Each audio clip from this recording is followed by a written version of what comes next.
Weather Service in Miami has issued a special marine warning for waters from Deerfield Beach to Ocean Reef, Florida from 20 to 60 nautical miles excluding the territorial waters of Bahamas until 8:30 a.m.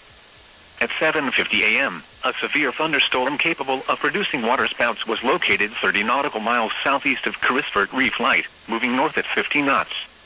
Hazard, waterspouts and wind gusts 34 knots or greater.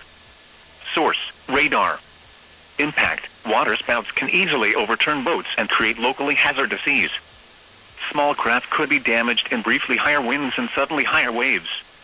The severe thunderstorm will remain over mainly open waters. Move to safe harbor until hazardous weather passes.